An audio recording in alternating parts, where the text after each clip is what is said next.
Então, dando continuidade, né, que a gente ainda tem muito conteúdo aqui para passar para vocês.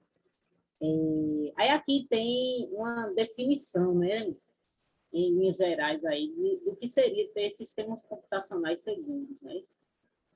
Então, a gente precisa ter modelos sólidos para construir esses sistemas, né, que obedeçam um conjunto de propriedades de segurança, antecipem tipos de ataque, né, permitam que a gente teste implementações de hardware e de software, também permitam que a gente faça o monitoramento do comportamento do sistema, né, e conserte problemas que surjam, né, imediatamente. Né? Então, a gente tem que fazer ter esse plano de contingência, né, já previsto e implementado para o caso de algum tipo de indisponibilidade do sistema, né, de acesso não autorizado, vazamento de dados, né, ou até mesmo aquela parte de corrupção de dados, né, que a gente consiga remediar essas situações. Tá? E aí, vamos falar um pouquinho sobre essas vulnerabilidades, né, esses problemas que podem acontecer. Então, as vulnerabilidades, elas podem abrir margem, né, para que ataques aconteçam, né, e vazamento de informação também aconteça. Quando eu falo aqui separadamente entre ataque e vazamento de informação, é porque pode acontecer da gente ter vazamento de informação sem ter sido por causa de um ataque, né? Acho que semana passada saiu uma reportagem falando sobre esses postos pequenos de cidades, né? A gente tem várias cidades pequenas no Brasil que têm os postos de saúde, que a parte de informática é super precária, né? Então, tudo é feito em planilha, e as planilhas são abertas, e as pessoas, todo mundo tem acesso, ou seja, nada de confidencialidade, né? Nada de proteção daqueles dados. Então, as informações, elas podem vazar facilmente ali, porque todo mundo tem acesso, ou seja, as pessoas não autorizadas estão tendo acesso àquela informação. Então, tem planilhas, por exemplo, dizendo quem na cidade era portador do HIV. E alguém teve acesso àquela planilha dentro do posto de saúde lá e falou para alguém da cidade. Cidade pequena, minha gente. Aquela história, né? Fogo em rastilho de pólvora. Simplesmente todo mundo ficou sabendo. Então, foi um vazamento de informação sensível demais que trouxe prejuízo para um indivíduo, né? Vítima desse vazamento. Então, por isso que eu falei sobre essa questão de ataque e vazamento de informação separadamente, porque a gente pode ter essa questão mesmo de o vazamento acontecer, porque realmente não havia nenhuma proteção dos dados. Aí a gente tem os ataques mesmo, que a gente também tem que prevenir, né? E a gente tem, por exemplo, o ransomware, que eu já falei, né? Malware, ele engloba vários outros tipos de ataques, de vulnerabilidades, como, por exemplo, vírus, né? Que é aquele programa de computador malicioso, que muitas vezes vem infectando outro arquivo, geralmente precisa ser um arquivo executável para poder você ativar o vírus. Tem, por exemplo, o worm, que é também um malware, mas ele é diferente do vírus, porque ele não precisa que você execute o arquivo para ele começar a agir. Uma vez que você baixe o arquivo executado, o worm ele já começa a agir. Então, o worm e o vírus, eles têm uma característica comum, que é a questão da replicação automática. Eles saem se replicando, né? E invadindo outros dispositivos vulneráveis na rede, tá? Mas a diferença entre um e o outro é que o vírus ele precisa ser ativado. Então, por isso que ele vem num arquivo executável que você quando executa, ou até num arquivo que você abra, né? Uma foto de um cachorrinho bonitinho, você abre e executou o vírus, e ele começa a ativar. O worm não, baixou, ele já está com toda a ação plena de sair se multiplicando, né? E, por exemplo, o worm, ele sai se replicando em uma escala exponencial, né? Então, ele consegue facilmente invadir outros computadores da rede, onde ele vai conseguir tirar esses dispositivos do ar, certo? Então, ele consegue bloquear a disponibilidade, né, desses sistemas, né? E a gente tem também, por exemplo, cavalo de Troia, né? Desde que a gente é criancinha, que a gente ouve falar de infecções, desde o início da internet, né? Que a gente ouve falar de computadores infectados por cavalo de Troia, que é exatamente esse exemplo, né? Onde você recebe algo bonitinho, um cartão de aniversário, não tem mais isso, né? Mas na nossa época aí passada, recebi um cartão de aniversário virtual, ai que lindo, aí baixava um trojan que tinha o quê? Podia ter um vírus lá dentro, tá? Aí a gente tem spyware, que é uma forma de você... um malware, é um programa malicioso que é instalado no seu computador e ele vai ficar ali quietinho, você não vai perceber ele, mas ele está coletando as suas ações, certo? Pode estar coletando dados, pode estar coletando você teclando no seu teclado, né? Que teclas você está usando, né? E isso pode, por exemplo, trazer informações de login e senha, né? Pode estar vendo sites que você está acessando, certo? A gente tem também o adware, né, que é aquele comportamento chatíssimo que alguns sites têm, né, de ficar trazendo anúncios, né, para a gente na forma de pop-ups, né? E por que que esses anúncios eles são perigosos? Né? Inicialmente eles são chatos, eles vão ficar lá planando na sua tela, você tentando fechar e não consegue. Geralmente ele tem um X bem grandão, que é fake, né? Ele não vai fechar o pop-up, aí o X verdadeiro está bem pequenininho em algum canto para você procurar na tela. E por que que ele é perigoso? Porque numa clicada dessa que você dá no lugar errado, ou seja, clica no X falso, pode ser que ali ele esteja fazendo com que você clique em um link para baixar um malware para o seu computador, ou ele esteja ali redirecionando para outra página que pode também baixar um arquivo. Certo? Aí a gente tem problemas de phishing, que acho que vocês todos já devem ter recebido mensagens de phishing, que são mensagens que passam por remetentes que você conhece, que aí entra num outro tipo de vulnerabilidade, né, de ataque, que é o de spoofing, né? Então, você recebe ali um e-mail que você conhece, às vezes é até alguém que você realmente conhecia, mas deixou de usar o e-mail e perdeu o acesso ao e-mail, e o agente malicioso passa a ter acesso ao e-mail e manda o e-mail para os contatos com um link malicioso, que aí é o phishing, e esse link malicioso ele está maquiando, né, um link verdadeiro, um link que você conhece, pode ser de banco, né, pode ser de um sistema de comércio eletrônico, e você achando que é o link correto, né, você tenta acessar, coloca seus dados lá e o agente malicioso vai roubar seus dados. E muitas vezes são seus dados de credenciais de acesso, dando todo o acesso ao sistema verdadeiro para o agente malicioso. E outros, tem vários outros tipos de ataque que eu vou falando aqui à medida que a gente for avançando, tá? A gente está vendo aqui, né? Eu peguei essas notícias da semana passada, que foi quando eu estava finalizando alguns dos slides daqui, né? Um monte de malware da semana passada, tá, gente? Esse print aqui foi da semana passada. Então, notícias aí de mais e mais malwares, malware para banco, né, aplicativos de banco no Android, que todo mundo aqui deve usar, né? Malware que espiona usuários, por aí vai. E aqui esse gráfico, que é de 2019, ou seja, é pré-pandemia, né, provavelmente o pós-pandemia traz dados muito mais assustadores, mostrando aí os principais tipos de ataque, né? Os malwares, eu citei alguns tipos de malwares para vocês aqui, né? Alguns desses malwares, eles podem trazer prejuízo de negação de serviço, que é, por exemplo, esse que eu falei, o worm, que sai atacando vários dispositivos da rede, e aí ele vai tirando cada um do ar, então ele vai negar o serviço, né? Imagina aí, atacar os servidores do Google, todo mundo, meu Deus, minha vida está fora do ar. Phishing e engenharia social, porque os dois meio que andam casados, porque você é levado a acreditar que aquele link ele é verdadeiro, ele é confiável.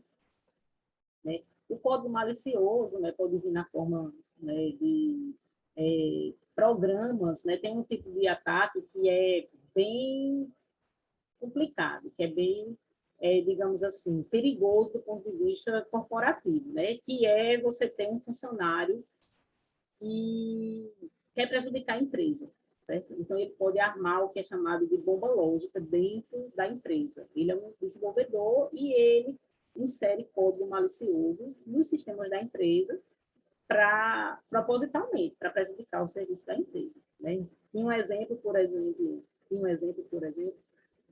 uma empresa tinha colocado um defeito programado no sistema, certo? Por que o defeito programado?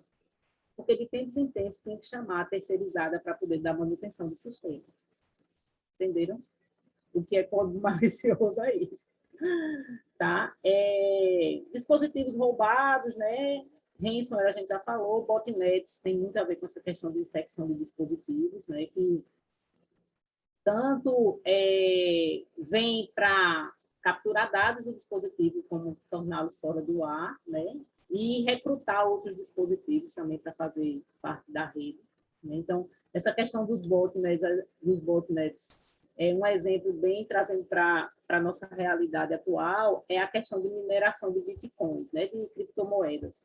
Né? Então, pode ser que você esteja minerando criptomoedas sem saber, porque você caiu no phishing de alguém, por exemplo, baixou um arquivo que você nem percebeu que era malicioso, porque, sei lá, o antivírus não pegou, tá? Mas aquele arquivo, ele simplesmente está usando sua máquina para fazer mineração de criptomoedas. Né? E como é que você vai perceber isso? Bem, você tem que ser uma pessoa que conheça o funcionamento da sua máquina para, por exemplo, notar que ela está, mesmo em repouso, processando, né? Funcionando como se tivesse algum aplicativo ativo, né? Questão de gasto energético, coisas desse tipo. Então, e essa parte aqui, ó, de ataques baseados na web, que é o que a gente vai focar a seguir, certo? Alguns tipos de ataque. E eu aprendi, certo? Não vou negar, graças à colaboração que a gente teve com a empresa Tempest, né? Eles participaram de algumas palestras na disciplina de auditoria e segurança, né? E eu aprendi através deles aí alguns desses tipos de ataques em aplicações web. Tá? Então, vamos falar um pouquinho sobre esses ataques em aplicações web. Aí a gente tem uma fonte de informação, não só essa, a gente tem vários, né? O OWASP, ele é bastante conhecido dentro da comunidade de segurança, tá? Porque ele traz tanto pesquisas em relação, né, a essas vulnerabilidades que mais acontecem ano a ano, eles sempre fazem essa categorização, né, esse relatório, como também ele traz recomendações de boas práticas para você evitar essas vulnerabilidades, certo? Então, a gente vai falar de dois tipos de vulnerabilidades que estão aqui nessa classificação, que é a injeção, tá? Acho que eu botei Broken Authentication também, que é uma das top, né?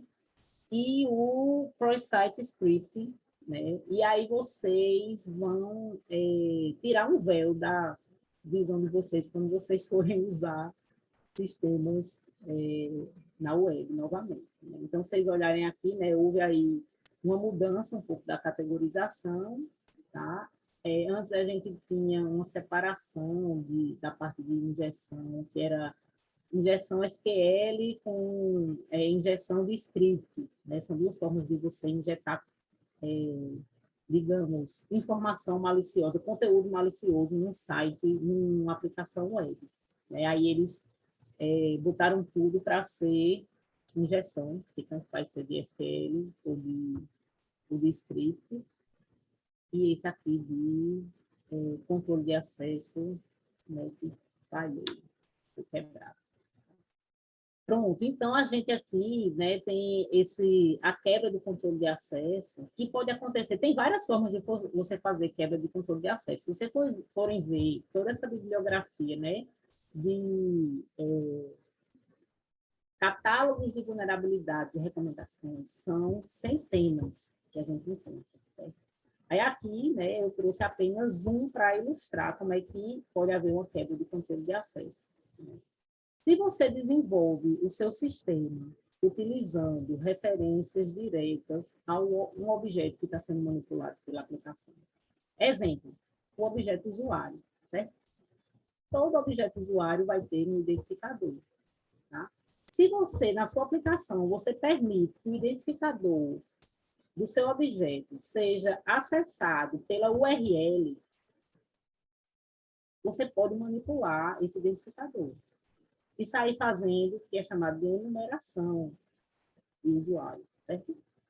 ID 1, ID 2, ID 3, e aí você sai até no adivinhômetro também, né? Fazendo aí essa identificação indevida, né, da referência do objeto que o sistema está manipulando. Então, aqui, por exemplo, a gente tem, né, aqui uma URL, né, insecurewebsite.com/admin. Aí você já, todo o sistema vai ter um identificador admin. Aí você já tenta lá, né? Você está lá, você é o pen tester, né? Você está fazendo teste de penetração lá no sistema. Você já disse, deixa eu ver se aqui aceita admin. Aí ele vai dar um comportamento lá que você vai dizer, aceita. Aí você já pode ir testando algumas senhas aí, admin 1, 2, 3. Ou então admin. Acontece, viu, gente? De estar lá o sistema entregue, o povo usando, está lá. Login admin, sem admin. Tá? Então, essa é uma vulnerabilidade, como vocês viram lá no ranking anterior, é a primeira, né? E esse catálogo aqui, o CWE, ele também tem a mesma função do OASP, ele faz essa catalogação de várias vulnerabilidades de aplicações, não só aplicações web, e em vários níveis, nível de implementação, nível arquitetural, tá? E também recomendações de como você evitar que essa vulnerabilidade esteja presente no seu sistema. E uma vez que você consegue fazer, né, perpassar aí nessa parede de autorização, você vai ter acesso às funcionalidades daquele usuário, indevidamente, porque você adivinhou qual era o usuário, né? E, inclusive, o sistema ele pode estar tão vulnerável que você logou com a sua senha verdadeira, só que a URL permitia que você acessasse outro perfil utilizando essa referência do objeto. Certo? Você já estava com o seu, digamos, seu cookie de acesso ao sistema. Só que você agora está acessando caminhos que você não deveria, porque o sistema não protegeu adequadamente, né, o acesso a contas diferentes. Vamos lá. Pronto, então, no fim, eu falei um montão sobre isso, né? No final, quando essa vulnerabilidade ela é explorada, ela vai fazer com que o usuário não autorizado, né, perpasse, né, uma parede de proteção acessando contas que ele não deveria ter acessado. E aí é o que a gente chama aí de escalação de privilégio, que pode ser tanto horizontal como vertical. Exemplo, eu estou no meu sistema acadêmico, eu sou professora, eu posso pegar, estou lá, né, brincando de hacker, vou ser punida por isso, se eu quiser, né, gente? A gente não pode brincar de hacker em sistemas do nosso dia a dia. Existem sistemas específicos, que aí você pode brincar de hacker e você não vai ser preso. Então, você não faça testes desse tipo em nenhum sistema que você está utilizando. Certo? Procure dentro de comunidades de segurança quais são os sites que são criados exatamente para você fazer esses testes, né, com fins educacionais. Então, eu estou lá no meu sistema acadêmico, no SIGA, aí loguei, Carla, loguei, né? Eu digo, esse negócio está vulnerável, vou ver aqui se eu consigo acessar a conta de Jéssica. Aí eu estou fazendo o quê? Escalação de privilégio horizontal, porque a gente está no mesmo nível, certo? Mas aí eu pego e digo, deixa eu ver aqui, meu coordenador, né, meu chefe de departamento, deixa eu ver se eu consigo acessar aqui meu chefe de departamento. Aí eu estou fazendo uma escalação de privilégio vertical, porque eu estou indo para um tipo de usuário que tem acesso a mais recursos do que ele. Certo? Então, aqui tem mais detalhes para que vocês possam explorar depois. Essa outra vulnerabilidade, que é o cross-site script, é uma vulnerabilidade de injeção de script. Certo? Você consegue acessar um sistema vulnerável que vai que tem um campo lá. Pode ser um campo de comentário, num blog, num sistema, num comércio eletrônico. Muitas vezes, ao invés de ter o contato lá da empresa, tem um Fale Conosco, que você vai lá preencher, né, um formulário. Aí você pode chegar lá no formulário e colocar um script. Como? Você insere um código HTML e dentro desse código HTML vai ter uma URL direcionando, né, o usuário daquela página para uma outra URL. Mas só pode ser feito isso de forma invisível, não direcionando explicitamente, vai abrir uma aba, certo? Mas, invisivelmente, vai ter uma URL, né, que vai estar capturando, por exemplo, seu cookie de acesso ao sistema, ou outros cookies que estejam armazenados no seu browser. Então, basicamente, é isso que a gente faz no cross-site. A gente não, né? Os agentes maliciosos fazem no cross-site script e que você não vai saber, viu, gente? Muitas vezes está lá a fotozinha de um gatinho, né? O meu gatinho lá que está desaparecido, na hora que ele apareça. Está lá a foto de um gatinho lá no fórum, aí você, só que ali o gatinho por trás do HTML, da imagem do gatinho, tem um script rodando e pegando os seus dados e os dados das próximas pessoas que vão acessar aquele fórum. Aí tem esse exemplo, que é maravilhoso, certo? Eu não vou explorar porque o tempo é pouco, mas está aqui o link, que foi um caso real, certo? Esse rapaz, Semi, ele criou, no início do MySpace, ele criou um Worm, e ele se sentia muito sozinho no MySpace, ele tinha poucos amigos no MySpace. E ele criou um Worm, que nada mais é do que um programinha, um script, que fazia o quê? Todo mundo que acessasse o perfil dele se tornava automaticamente amigo dele. Ou seja, o MySpace tinha essa vulnerabilidade num campo lá de descrição do seu perfil. Quando você cria um perfil na rede social, você bota lá, meu nome é Carla, né? Moro em Recife, não sei o que, uma descrição lá. Então, nesse campo de descrição, ele inseriu um código malicioso. Todo mundo que visitasse o perfil dele ia automaticamente ser amigo dele. Só que o que aconteceu no Worm? Ele simplesmente virou. Lembra que eu falei que o Worm ele cresce em escala exponencial? Tirou o MySpace do ar. Tirou o MySpace do ar. O cara ficou sem consequências? Não. Ele foi preso. 6 meses depois chegou o FBI lá, não sei se foi o FBI, mas chegou a polícia e prendeu ele. Ele passou 6 meses, eu acho, na prisão. E depois ele foi solto com a precondição de que ele não pudesse acessar nada na internet, nada, durante um determinado período de tempo. Então, depois dê uma olhadinha aí nesse vídeo, que é muito, muito interessante. E mostra por que a gente não deve brincar em sites que não foram criados exclusivamente para fazer, né, exploração hacking, né, que eles chamam hacking. O SQL Injection também ele é bastante interessante, porque qualquer campo de busca de banco de dados que não tenha sido construído de forma segura, pode permitir que você faça buscas e mais buscas livremente, somente usando o campo lá do formulário. Tá? E aí, como é que você vai fazendo o teste nisso? Né? De novo, não façam, tá? Façam só nas ferramentas adequadas. Você vai botando um apóstrofo lá e ver o comportamento do sistema. É para o sistema dizer o quê?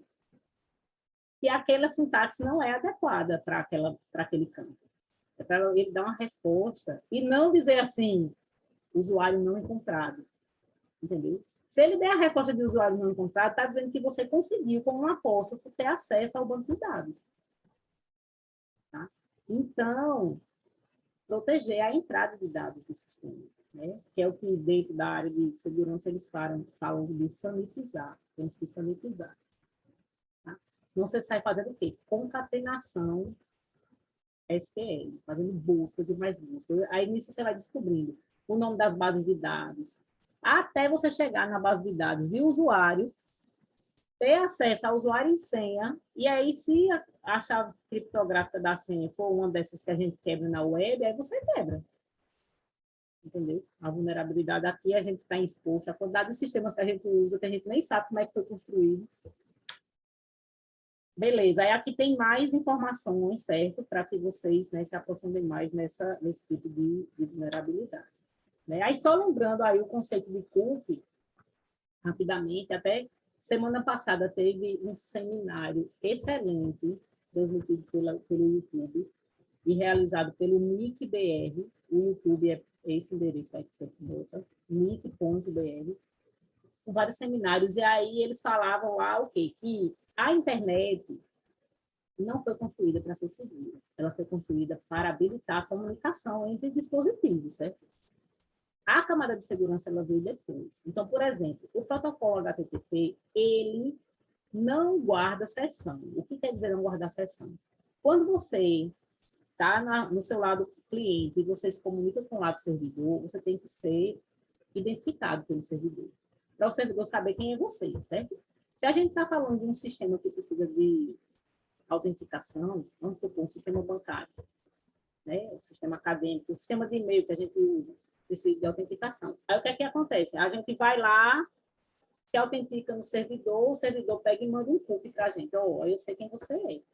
E a partir desse momento, as próximas interações com o servidor, a gente vai usar o cookie, a gente não vai precisar se autenticar de novo. Mas isso foi construído posteriormente à criação do HTTP.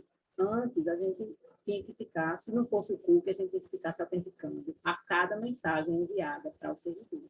Certo? Então, aqui tem mais informações também para que vocês possam estudar depois.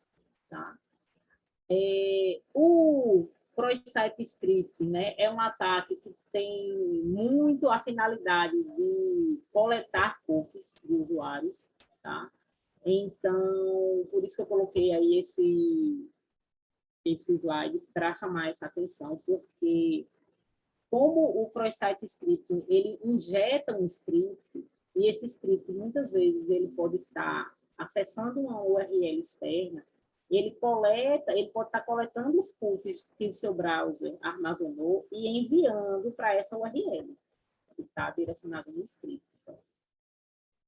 Então, para a gente se lembrar sempre disso, tá, gente? Nada de estar clicando em um link que você não conhece, né? E mesmo em sites que você conhece, né, tenha mais critério até nessa questão de preencher formulários, né, tentar identificar possíveis comportamentos maliciosos que podem estar levando você a fornecer suas informações, sem que você saiba, claro, né, para um agente externo, um agente malicioso. O cross-site request forgery é um tipo de XSS, só que ele é mais difícil da gente perceber, e ele é mais perigoso, certo? No sentido de que ele não tem o objetivo apenas de estar coletando cookies, por exemplo, ou dados que o seu browser está guardando. Pode ser dados do que você está trafegando, URLs que você... Ou seja, dados do histórico, né?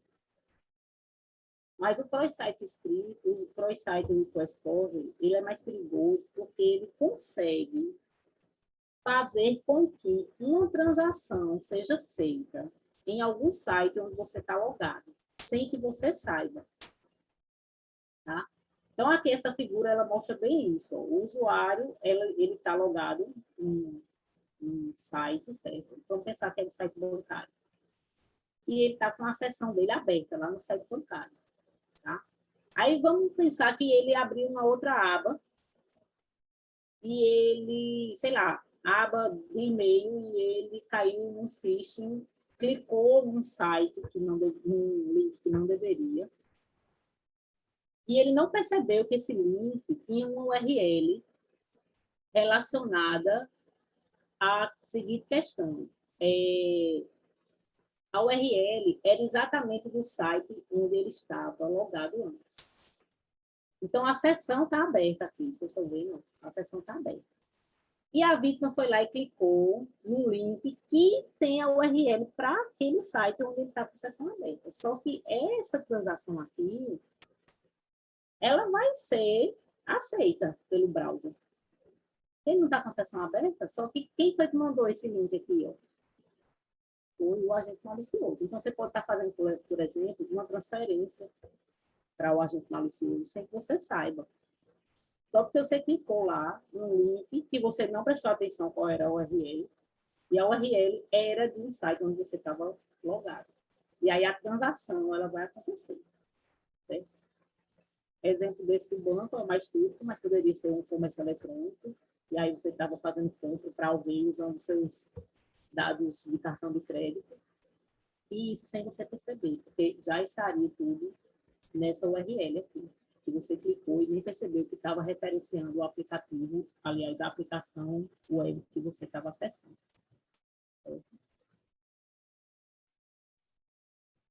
E aí, mais conteúdo para estudos posteriores, certo? Todos aqui do blog da Tempest, chamado Side Channel, então, falando aqui sobre esse tipo de ataque, que é de enumeração de usuários, ataque de força bruta, que é você tentar quebrar, né, a parede de autenticação, por tentativa e erro, sai botando aí, né, tentativa e erro.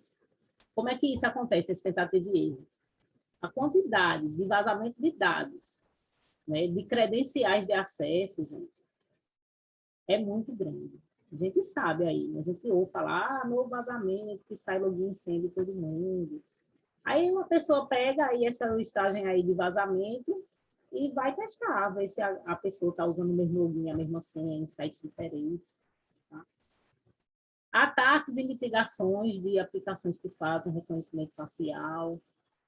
Né? Outro tipo de ataque XSS, só que esse é do lado do servidor, você consegue colocar, injetar um script lá do lado do servidor.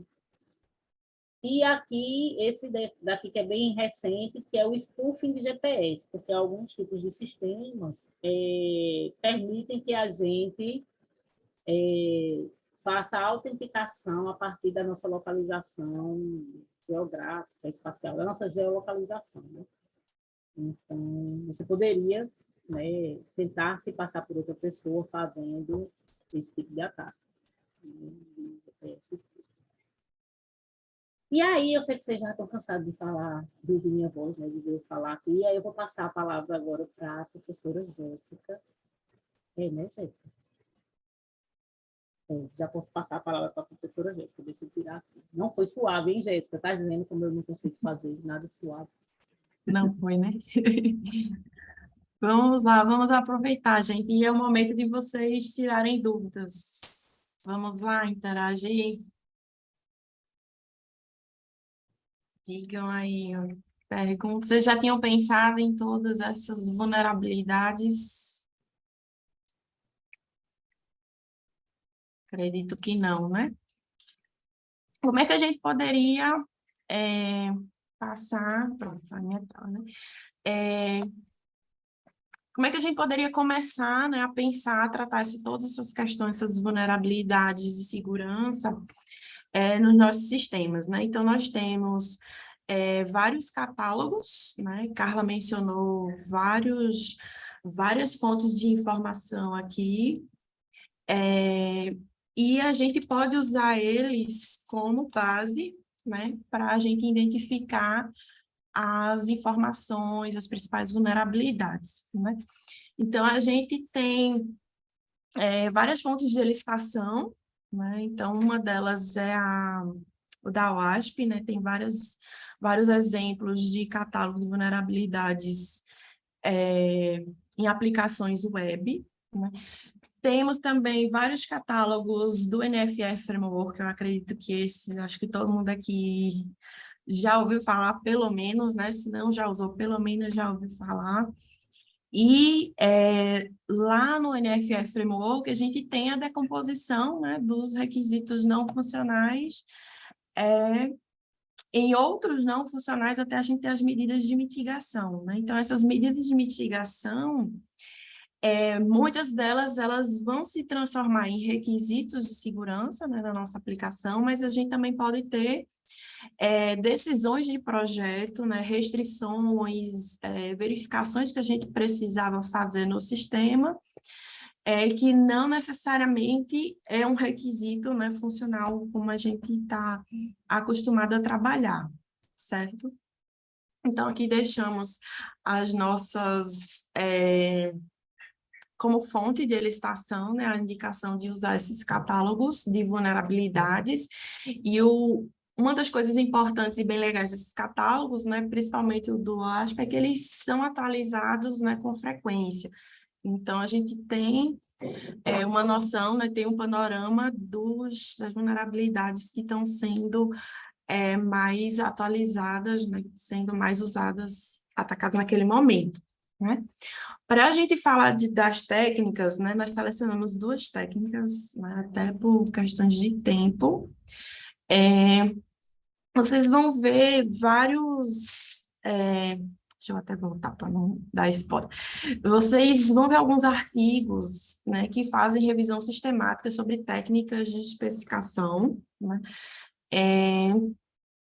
Existem algumas, né, e todos eles mencionam, né, convergem para essas 2 que nós vamos falar aqui hoje, certo? Qual o sistema que nós vamos usar, né, para exemplificar os nossos exemplos, os nossos modelos, né? Vamos considerar um sistema de e-mail, né? Todos nós estamos acostumados, né? Usamos todos os dias, né? Várias vezes ao dia. E o que é que pode dar de errado num sistema como esse, né?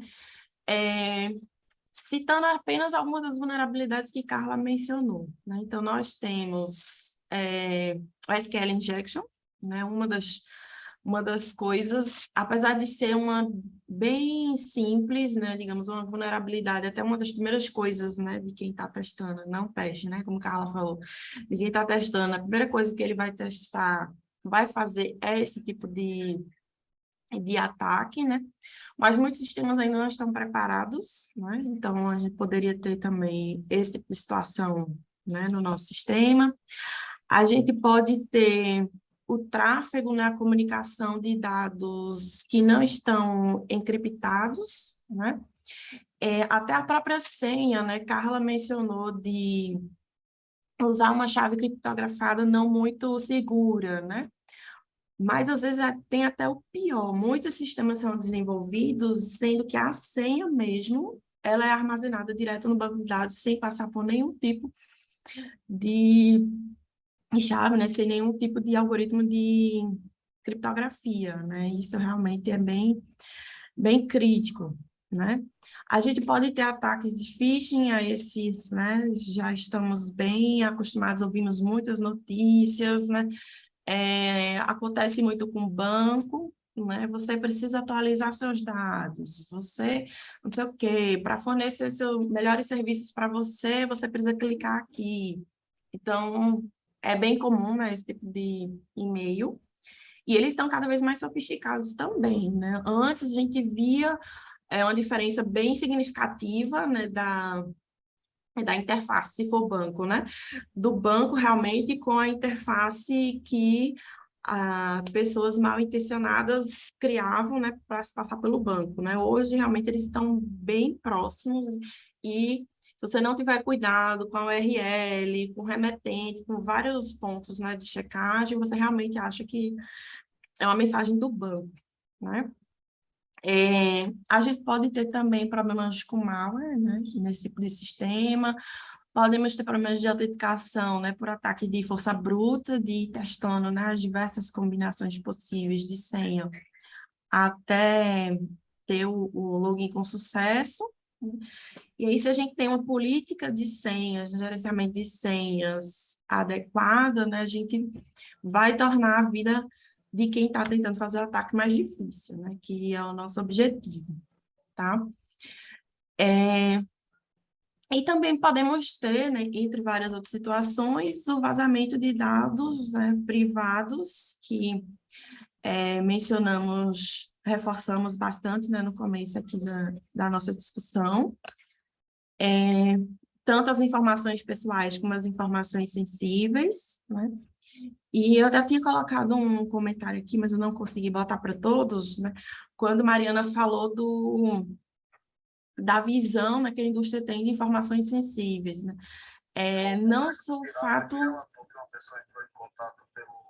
Não só o fato de ter alguém falando, não só o fato de alguém, da gente considerar nossas informações importantes, sensíveis, né? Isso não torna que ela seja sensível de acordo com as leis de proteção de dados, né? Então, tem uma categoria ali, tem uma listagem específica e somente aquele tipo de dado é considerado sensível pelas leis, né? Não é definido pelo grau de importância que a gente dá para as nossas informações, né? Para a gente tudo é importante e tudo é sensível. Ah, chega, me assustei aqui.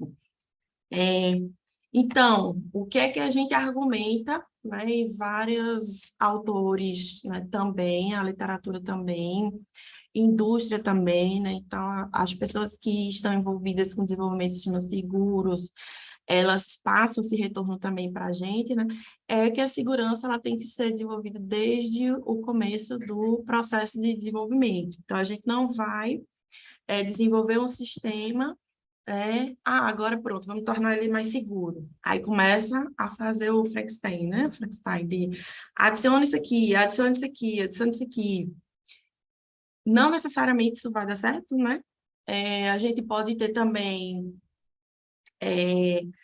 módulos que a gente for acoplando, né? Ou requisitos que vão impactar uns nos outros, que eles sejam conflitantes, fora o custo, retrabalho, né? Atraso no processo de desenvolvimento e todas aquelas questões que a gente já está bem familiar, né? De você não considerar requisitos, não fazer um tratamento, licitação, especificação adequada de requisitos de um sistema, né? E isso também é muito crítico para a segurança, porque a gente tem toda aquela repercussão, né? Toda aquela criticidade e as consequências de acesso não autorizado das informações, certo? Então, a segurança precisa ser prioridade, né? Tem que ser tratada no começo do ciclo de vida, né? A usar uma abordagem proativa, de a gente tratar dela desde o começo, né? Ter a visão de que os requisitos de segurança eles vão impactar em outros requisitos, né? Então, podemos ter conflitos entre requisitos não funcionais, né? Segurança é um deles, certo? Esses requisitos de segurança, eles precisam ser adaptados, né? E revisados em todas as etapas do processo de desenvolvimento, né? Ainda mais se a gente tiver um sistema com ciclo de desenvolvimento longo, né? Carla bem mencionou, né? Ó, semana passada eu estava pesquisando, já apareceu todos esses. E se a gente tem um sistema que ele demora, né, realmente, pela sua natureza, pelas suas características, enfim, por diversos fatores, é importante fazer também essa atualização, tá?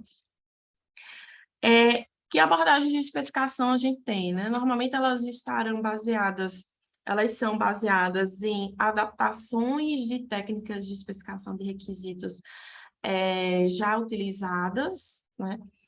Vamos falar de duas, né? Que é uma baseada em histórias de usuário, né? E uma baseada em casos de uso, certo? Questões de conflitos, João, temos o clássico, né? De segurança e usabilidade, né? O que é que a gente quer com usabilidade, né? A gente ter a menor facilidade de uso, né? A menor sequência de interações possíveis do usuário na ferramenta, no software, no sistema. Quando a gente coloca segurança, né? Segurança é um fator muito crítico naquele sistema, a gente vai precisar de adicionar mais fatores, né? Vários mecanismos de confirmação de usuário, né? De verificação. E isso pode ser um problema dependendo do domínio em que a gente está trabalhando, né? Então, por exemplo, se for um sistema, um aplicativo cujo público-alvo normalmente, né, vão ser pessoas que já estão acostumadas com tecnologia, não têm dificuldade, isso não é algo tão que tem um impacto muito grande. Agora, se a gente está em sistemas, né, que a gente já tem um público-alvo que não está familiarizado com tecnologia, né, um público até de baixa renda mesmo, né? A gente viu muitos exemplos, muitas notícias, o pessoal tendo problemas com os aplicativos do auxílio emergencial, né? Passa tanto por problema de processo, né, de não ter um aplicativo único para isso, como também cada aplicativo com suas particularidades, as pessoas não conseguirem usar, né, as pessoas não conseguirem ter acesso, aí passa pela disponibilidade, né, e temos, esse é um dos grandes trade-offs, né, de usabilidade com segurança, certo?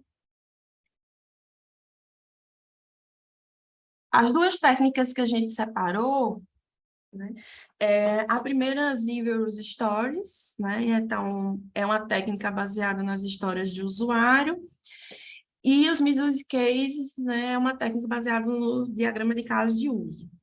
Qual o propósito, né, e a intenção dessas duas? A gente começar agora a pensar que temos um usuário que vai executar ações, né, que a gente não deseja, que ele vai tentar, né, fazer ações, e o sistema tem que estar preparado para isso, né? Então, tem que ter requisito, tem que ter as medidas de segurança, requisitos funcionais, para contornar, né, para mitigar que esses ataques aconteçam, né? Tem questão social também, Sabrina, obrigada, realmente, né? A gente precisa ter muito cuidado com o público-alvo dos sistemas, né, que a gente está desenvolvendo, realmente. As duas técnicas, né, baseadas nisso, então eu tenho um ator malicioso, e agora eu vou me colocar no lugar dele, o que é que esse ator pode querer fazer no sistema.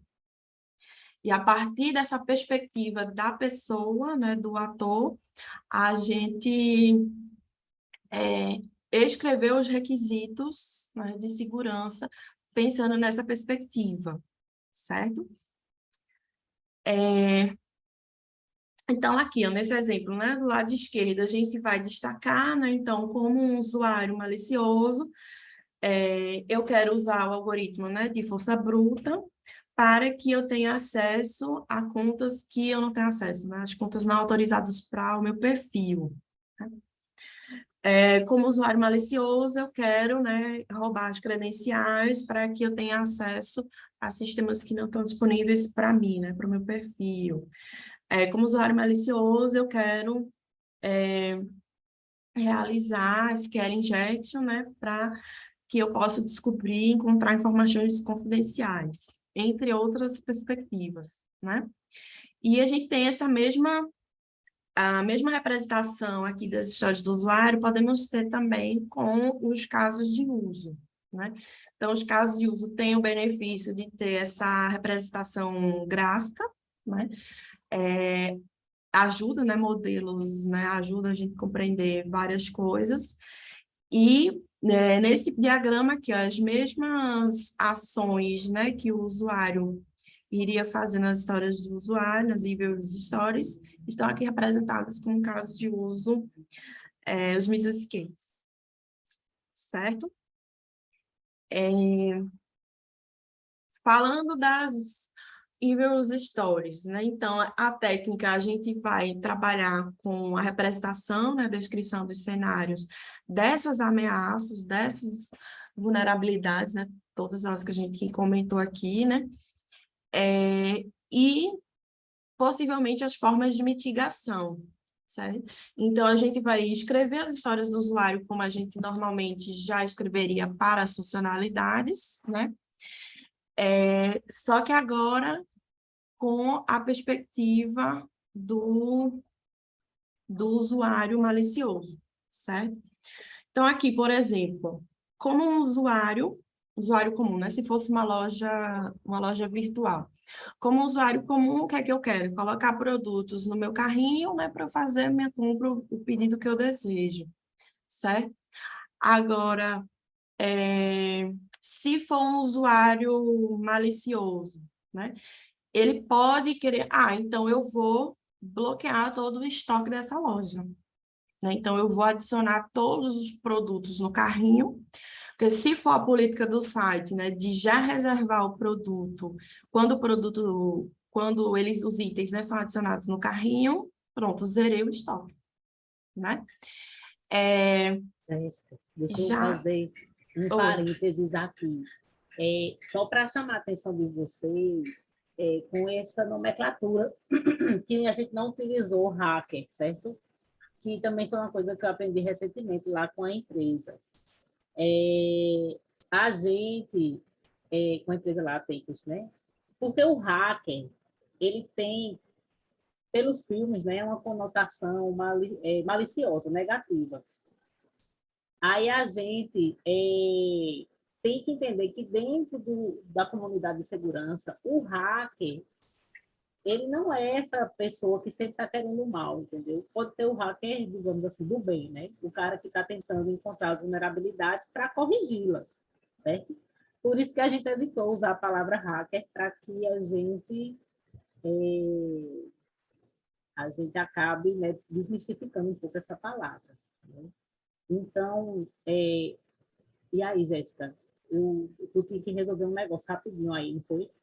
Opa, foi. Aí eu pego aqui um Pronto. pouquinho de user stories, depois ela volta, tá certo, gente? Valeu, Jéssica. Pronto, gente. Aí deixa eu pegar aqui de novo, né, a apresentação, tá? Rapidinho, volto aqui para vocês. Eu queria até pedir desculpas, tá, gente, que eu peguei aqui e invadi o áudio, mas foi porque eu estava recebendo notícias do meu gato. Eu acho que alguém encontrou ele lá. Quer dizer, alguém avistou ele e estava avisando a gente, né, sobre isso, para a gente mandar alguém e encontrá-lo, tá, gente? Só um parênteses aqui, para vocês entenderem um pouco do contexto meio tumultuado.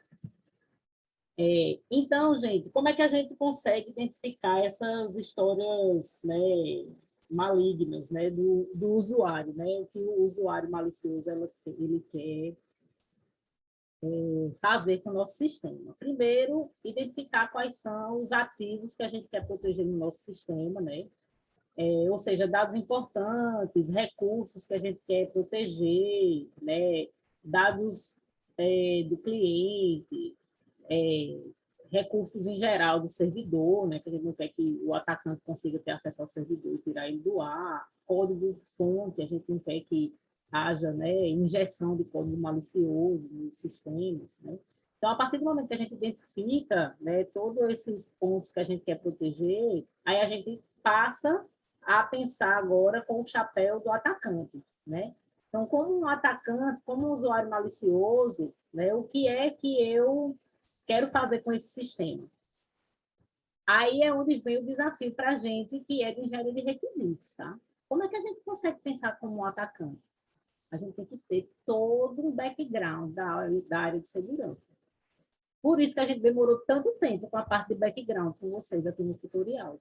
Porque tem que ter esse background para você poder saber que vulnerabilidades são possíveis naquele sistema e começar a pensar agora com o chapéu do atacante em que vulnerabilidades você pode explorar naquela aplicação, tá? Então, pensar naquelas situações, né, negativas que você quer evitar que aconteçam com os seus ativos, né, do seu sistema, né? Saber, ter conhecimento sobre ataques bem conhecidos e frequentes naquele tipo de aplicação, né?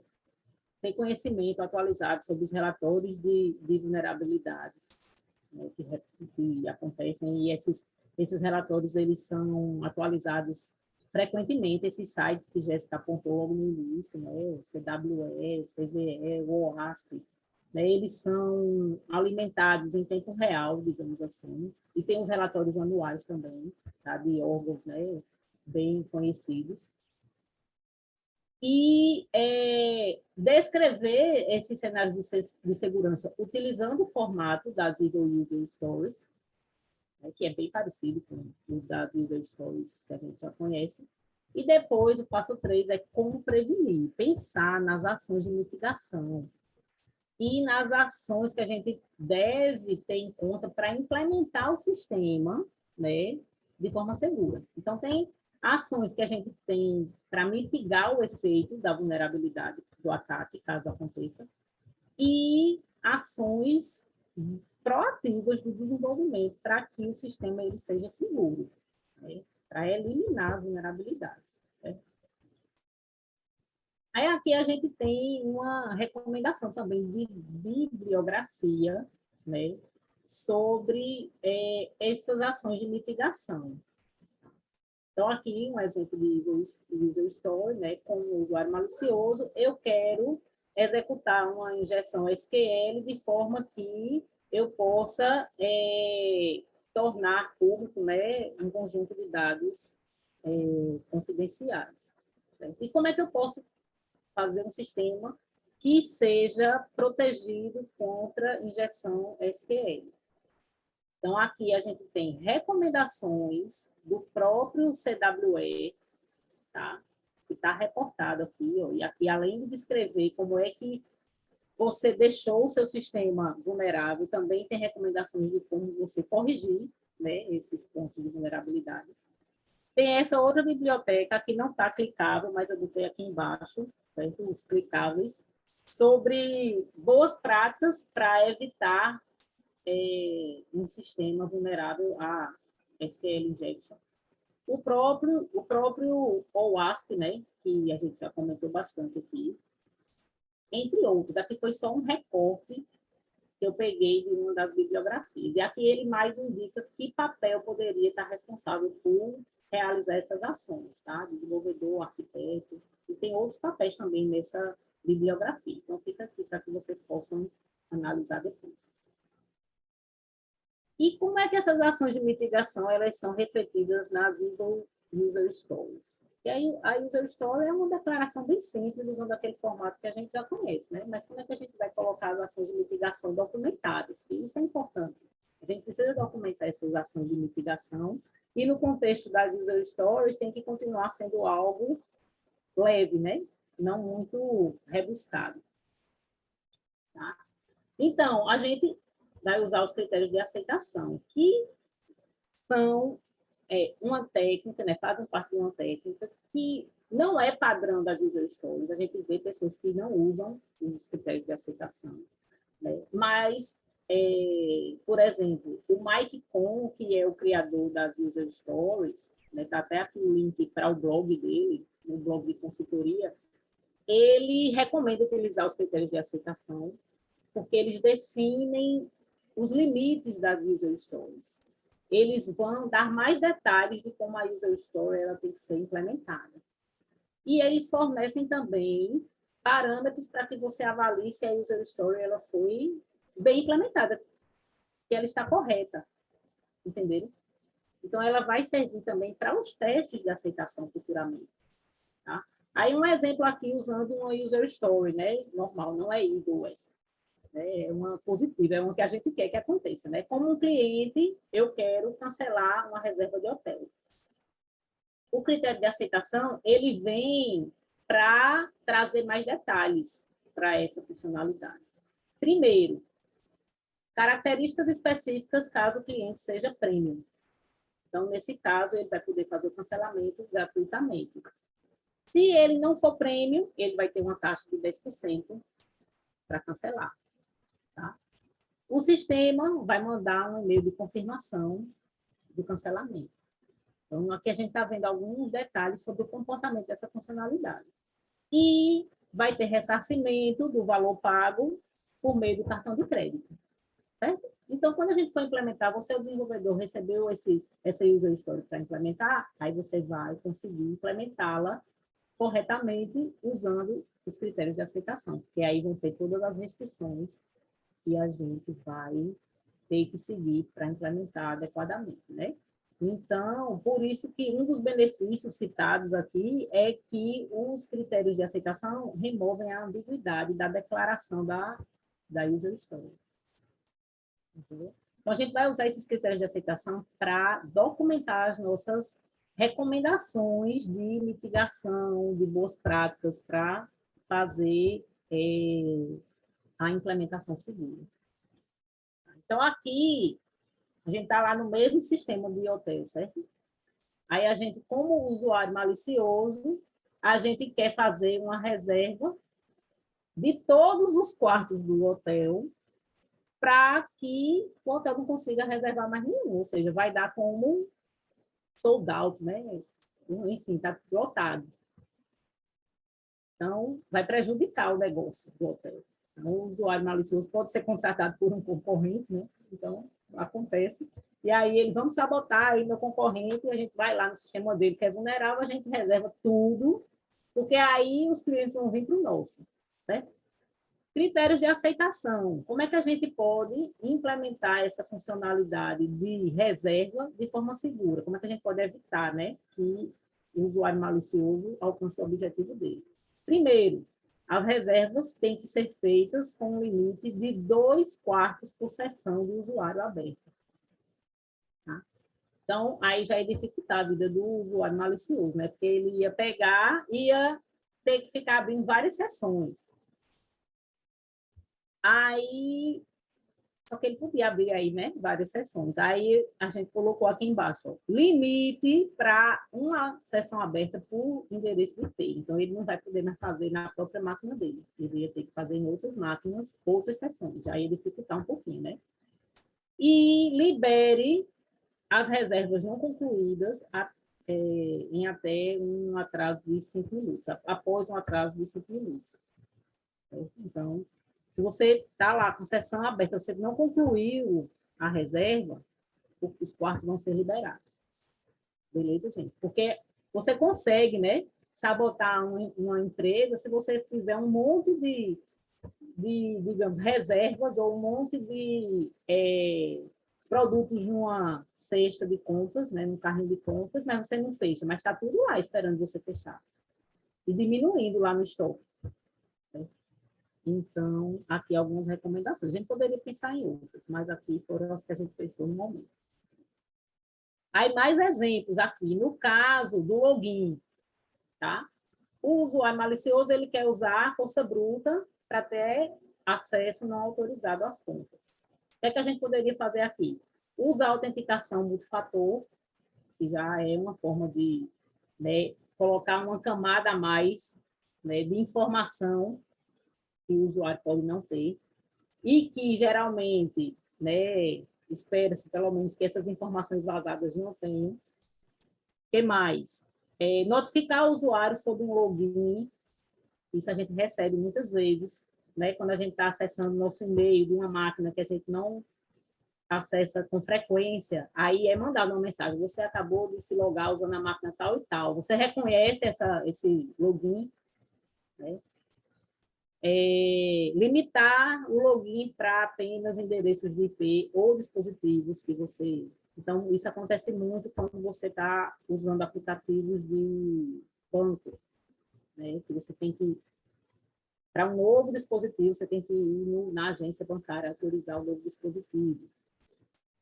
E limitar o número de tentativas. Então, para você evitar força bruta, né, você vai, sei lá, errou a senha 3 vezes, bloqueia o sistema. Errou a senha 5 vezes, bloqueia o sistema. Outro exemplo aqui, imagine que os campos aqui de usuário e login, você colocou sem proteção nenhuma para SQL.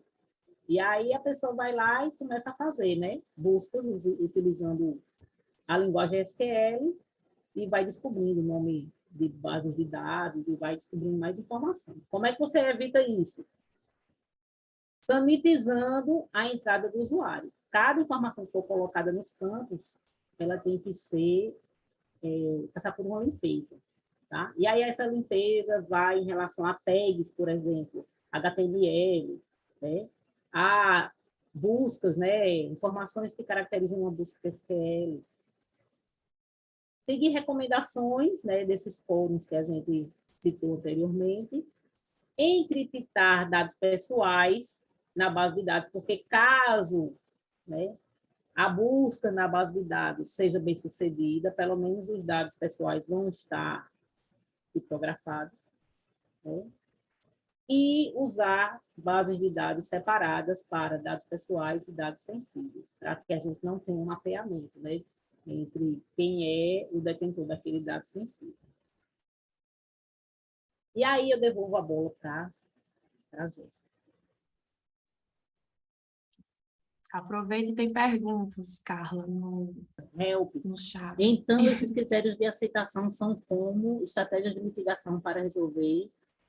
Isso mesmo, Sabrina. A gente coloca isso, essas recomendações a gente coloca como formas dos critérios de aceitação, né? uma sugestão da equipe. E aqui João falou alguma coisa. É com a noção de obstáculos e resolutions, exatamente. Exatamente. Vitor, não seria interessante criar casos de teste baseados nessas histórias para validar os requisitos? Sim, elas devem ter essa finalidade também, viu, Vitor? Então, quando a gente inclui esses critérios de aceitação, vai ajudar também a gente a pensar nos testes. Tanto que a gente também tem trabalhos que já buscam fazer, né, essa relação de requisitos, de como derivar caso de teste a partir de requisitos, né?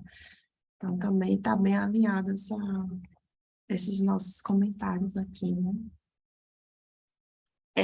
A outra técnica dos Mises Cases, né,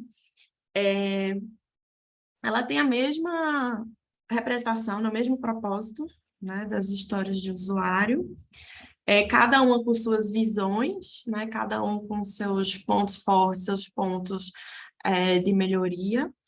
Aqui a gente tem o diagrama de casos de usos que a gente já está acostumado a trabalhar, né? Então a gente tem os atores daquele sistema, né, e quais seriam os casos de uso deles, né? Agora, como a gente está nessa perspectiva de um ator malicioso, a gente introduz dois conceitos, né, que é o misuser, né, então é esse ator que vai executar ações, né, que a gente não quer que ele consiga, que ele tenha sucesso, né? E também é importante ressaltar que pode ser tanto uma ação que ele vai fazer de forma intencional, né, como também pode ser não intencional. Porque vocês podem ver também exemplos de modelos, né, quando vocês forem ler mais sobre a técnica, que seria que eles chamam de ator sem sorte. Então, uma pessoa sem querer, né, um ator sem querer, ele clica em um determinado botão, né, quando ele não deveria, e isso causa uma consequência, né, causa algum dano ao funcionamento do sistema. Então, tem tanto essa ação intencional, quanto essa ação, né, que foi inadvertida, né, que não foi intencional, mas que traz uma consequência negativa para o sistema. Como também vocês vão ver exemplos de tanto modelagem de security, como também modelagem relacionando os misuse case para safety, né? Então, a gente teria uns casos de uso, de forma que esses misuse case, trariam um impacto negativo, né, para o safety do sistema, tá? Dos usuários. Então, esse caso de uso que a gente não quer que aconteça, né, vai ser um tipo de caso de uso, então ele tem a mesma representação. O que vai mudar? A literatura sugere colocar uma cor diferente para esse caso de uso, que a gente já vê claramente, né, o que é caso de uso, que é um misuse case, né? A gente vai modelar esses atos maliciosos, né, contra o sistema, e esses cenários negativos, né? Então, que a gente não quer, as ações que a gente não quer que o misuser consiga, né? Que ele seja bem sucedido, certo? Como é a estrutura, né? A gente tem aqui, normalmente, os modelos fazem essa separação, né? Do que é use case e misuse case, de forma que os casos de uso, eles ficam aqui representados à esquerda, né? E os misuse cases à direita em uma cor separada, tá? Tem uma cor diferente, tanto para os casos de uso, né, como aqui o misuser, certo? Além da gente ter esses dois conceitos, né, de misuse e misuse case, temos dois relacionamentos novos, né, que são esses aqui de ameaça, né? Então, a gente tem as ações, né, os misuse cases desse ator, e eles vão gerar vulnerabilidades, vão gerar consequência, né? Eles vão ter um impacto em um ou mais casos de uso do nosso sistema, né? Então, a gente tem esse relacionamento aqui de ameaça, né? E a gente vai ter o outro relacionamento que é o de mitigação, que a gente vai pensar nas ações que ele pode querer fazer e a gente vai antecipar essas ações, né, adicionar novos requisitos, né, no nosso sistema para que ele não seja bem sucedido, certo? Então, aqui considerando nosso sistema de login, né? Então, a gente teria vários outros, né, casos de uso, mas destacando só a parte aqui de login, teríamos todos aqueles, né, aqueles exemplos de ações que Carla mencionou nas histórias de usuário, né, nas user stories, certo? Então, desde ele fazer um ataque de força bruta, né, roubar credenciais, fazer SQL injection, entre outras ações. E todas elas vão ameaçar, né, elas vão ter um impacto no caso de uso de login. Okay? Então, esse diagrama, ele vai usar todos os relacionamentos de diagrama de caso de uso, né, que a gente já conhece, né? Então, a gente teria relacionamento de comunicação, né, de ator, entre ator e caso de uso, esse, né, do lado esquerdo. A gente tem também o relacionamento, o include, né, para que a gente tenha a execução, né, obrigatória de caso de uso a partir de um outro caso de uso, né? Então, aqui, para a gente fazer a compra de produtos, obrigatoriamente, a gente tem que fornecer dados de pagamento e autenticar o usuário, né? A gente pode ter, o outro extremo, o opcional, né? Então, aqui, se a gente está um usuário do tipo escritor, por exemplo, né? Então, se ele está editando um documento, ele pode fazer várias ações relacionadas à edição, né? Dentre elas, né? De corrigir a ortografia, né? Dela copiar texto, colar texto, né? Sublinhar, mudar a cor, sim, são ações opcionais, né? E temos a herança, né? A herança, tanto entre atores quanto entre casos de uso. Então, na herança aqui, herança ou generalização, né? Dependendo se a gente olha top-down, né? Ou bottom-up. Aqui, no cliente e um cliente premium, né? Então, o cliente premium executa as mesmas ações, né? Tem permissão das mesmas ações que o cliente, certo? Com a exceção dele conseguir fazer esse cancelamento da reserva, que para esse sistema está só disponível para clientes dessa categoria, tá? E herança entre atores, né? E herança também entre casos de uso também é possível, né? A UML já permite diagrama, então não tem nenhuma mudança contra isso, né? Só tem a adição desses dois novos conceitos e desses dois relacionamentos que vão ser as medidas de mitigação, né? Então, como é que são essas medidas refletidas? Por meio do relacionamento da ameaça, né? Então, a gente tem... Deixa eu passar por exemplo, fica mais claro. A gente tem aqui lá no nosso caso do hotel, né? Então, o ator malicioso, ele pode querer fazer a reserva de todos os quartos e ele fazendo essa reserva vai impedir que um cliente real, né, realmente uma pessoa que queira usufruir dos sistemas, ele consiga fazer essa reserva de quarto, né? Então, ele tem esse relacionamento aqui da ameaçado, né? E a gente vai ter as medidas agora, os casos de usos de mitigação, né? Então, aqui, para fazer a reserva do quarto, né, obrigatoriamente, vamos adicionar restrições para esse momento de fazer a reserva, certo? Então, esse caso de uso aqui, referente à verificação de restrições, né, de limites, vai contribuir para a gente mitigar que esse business case seja executado com sucesso, né? Dentre elas, né? Então, aqui, ó, as reservas, né? Apenas 2/4 possessão, né? Limitar o IP, né? E todas aquelas medidas de mitigação que Carla mencionou. Então, vão ser restrições que elas não aparecem, né? No diagrama.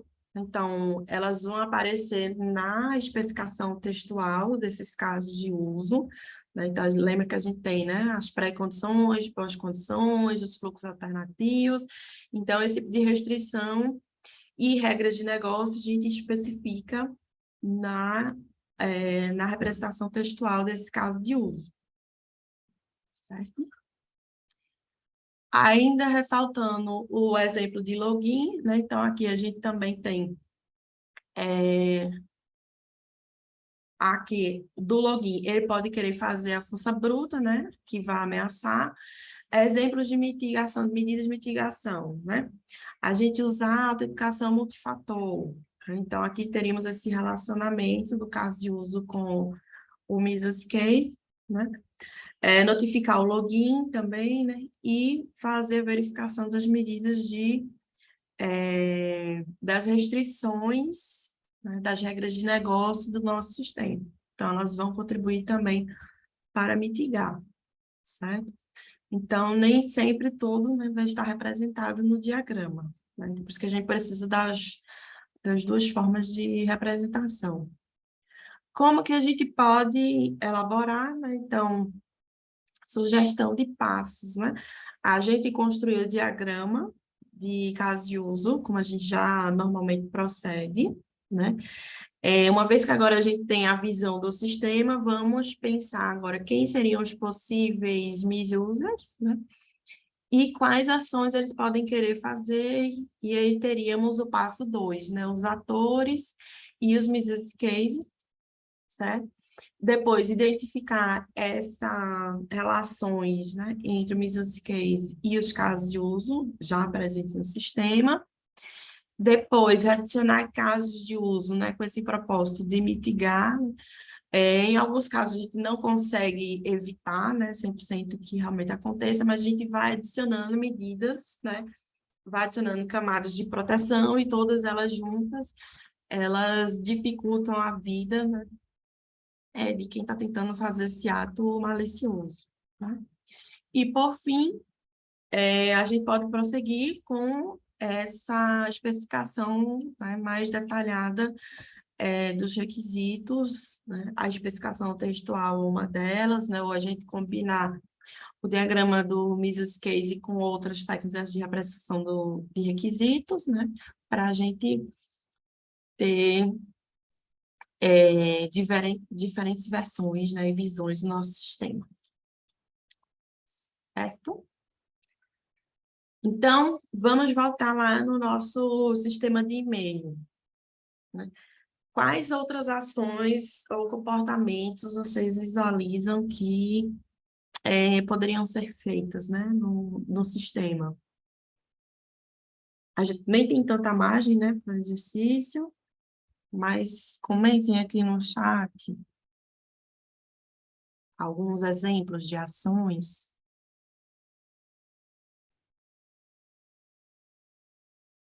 Quem vai? Um candidato. Eu vou dar uma colher de chá enquanto vocês pensam, tá? Com alguns exemplos de algumas histórias, né? Relacionadas a esse sistema. Então, a gente pode, um usuário, né? Um usuário mal intencionado, ele pode querer, né? Divulgar, disseminar arquivos infectados, né? Lembra de uma das vulnerabilidades, Carla mencionou anteriormente, né? Poderia ser uma ação que ele quisesse fazer, né? Pode querer disseminar, né, vírus por meio desses arquivos, certo? Pode querer mudar os parâmetros, né, Carla comentou muito bem aqui para a gente, né, de mudanças de parâmetro e URL, os objetos que são manipulados pelo sistema. Então, eles podem querer também fazer esse tipo de ataque, né? Que mais?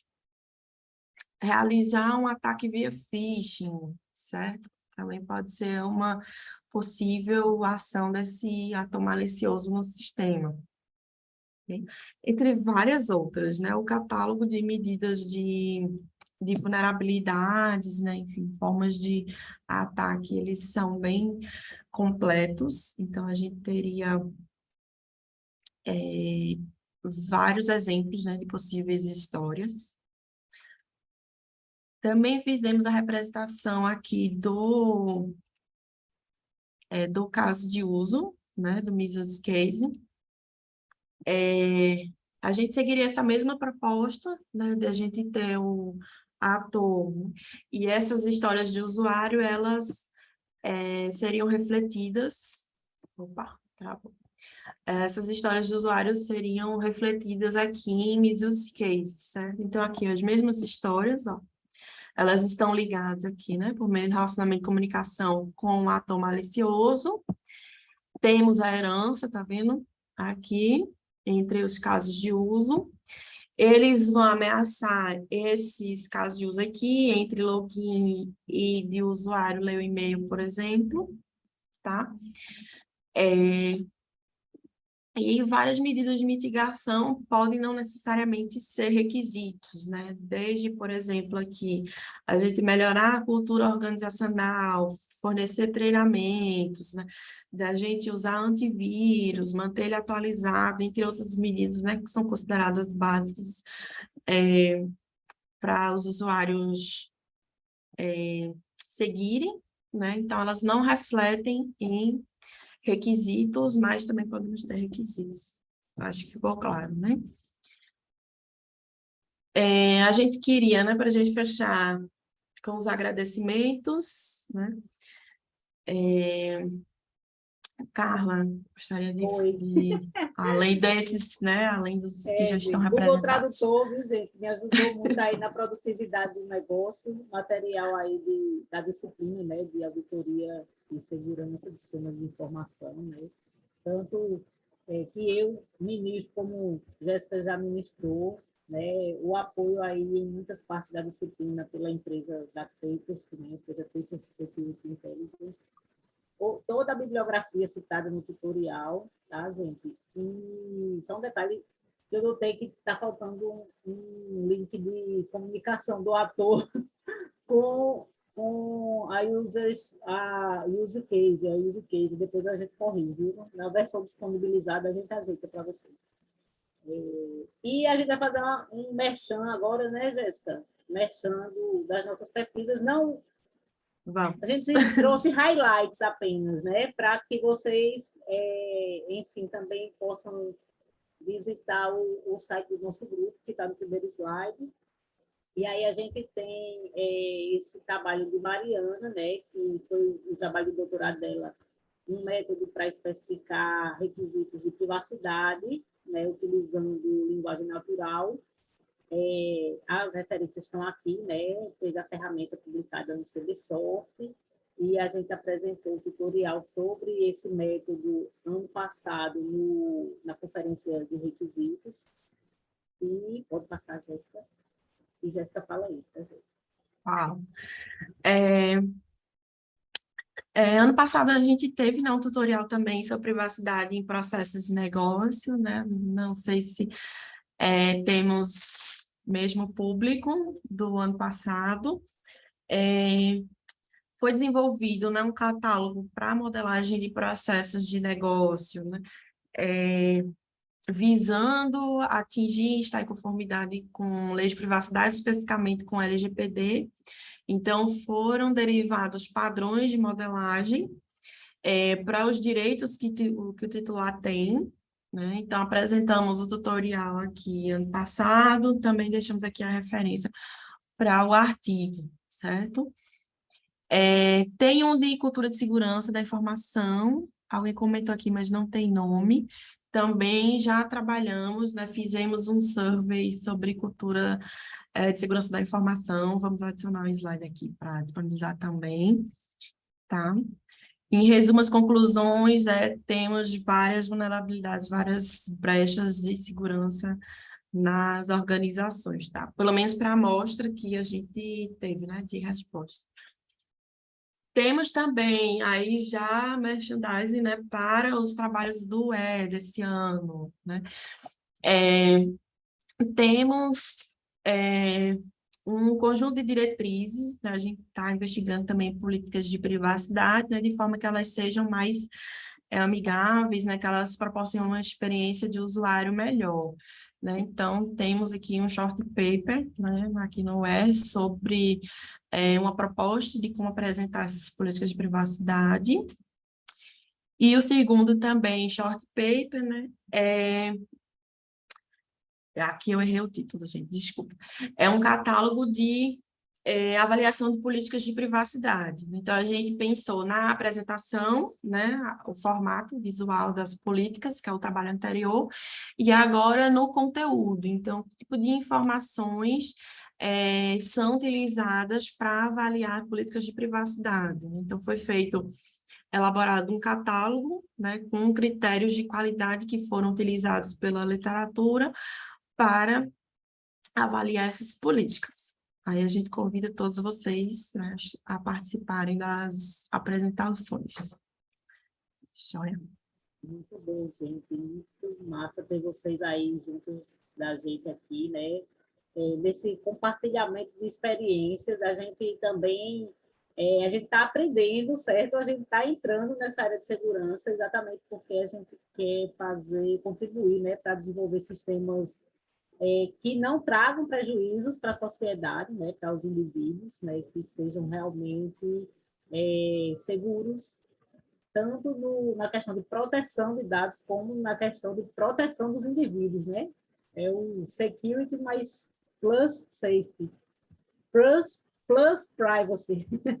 Então, a gente está bem mergulhada aí nesse contexto e a gente quer que mais pessoas entrem, né, nessa preocupação e agradecemos novamente aí a presença de todos e vamos assistir mais apresentações, né, que envolvam aí esses 3 requisitos não funcionais que eu sei que tem um bocado na programação do R desse ano.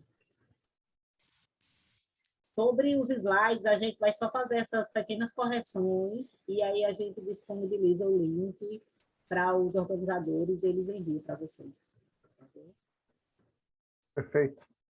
Era isso mesmo, né? A dúvida da Sabrina para disponibilizar os slides. Isso. Alguma última pergunta para a gente poder encerrar? A gente passou do horário já, né? Mas... 7 minutinhos aí. Pessoal, não vamos esquecer das câmeras, habilitar as câmeras para tirar uma foto. Eu acho que somente alguns conseguem, né? Vamos ver se a gente consegue habilitar o máximo de pessoas. Não sei se... Ai, deixa eu falar aqui. Tem alguém aqui técnico aí na sala? Poderia habilitar. Estou promovendo aqui o pessoal palestrante. Pronto, podem ir aceitando. Vão aceitando isso. Perfeito. Então, enquanto o pessoal promove aí todo mundo a participante para poder tirar foto, a gente, né, queria agradecer, então, a Carla, a Mariana e Jéssica. Eu tinha muitas perguntas para fazer, certo? Até andei anotando aqui, mas eu vou deixar para outro momento, né, dado o avançado da hora. E aí, claro, também pesquiso um pouquinho aí, tentando contribuir nesse aspecto principalmente a parte de caso de uso, né, e requisitos não funcionais. Mas muito boa mesmo, muito bom mesmo. As estratégias que vocês estão adotando, né, elas são bastante amplas e passíveis de trabalhos futuros, né? Eu verifiquei ali que tem muitos trabalhos que podem ser feitos. Então, nesse aspecto, parabéns e muito obrigado. Obrigada a vocês. Parabéns, Carla, Jéssica, Mariana. Todos estão podendo abrir a câmera agora? Acho que tá... Tem somente 12 participantes, mas e os panelistas, aqueles que puderam, né, habilitar, eu acho que a gente pode tirar aí print, né? O que você acha, Márcia? Isso, já podemos. Você já está fazendo aí?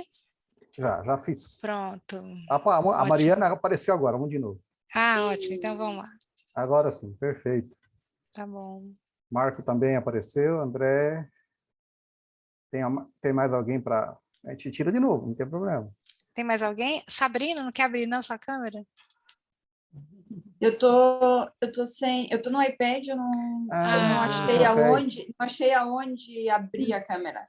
Usabilidade zero, né? Estava quase pedindo help ali pro Rafael, mas não. Mas enfim, estou sorrindo aqui. Estou sorrindo. Tá certo. Tá perfeito. Obrigado, então, ótimo. a todos. Obrigada. Valeu, gente. Nos encontramos. Obrigada, pessoal, pela estreia, né? Um abraço. Muito bom. Tudo de bom. Até mais tarde. Até a próxima sessão. Bom almoço. Para vocês também.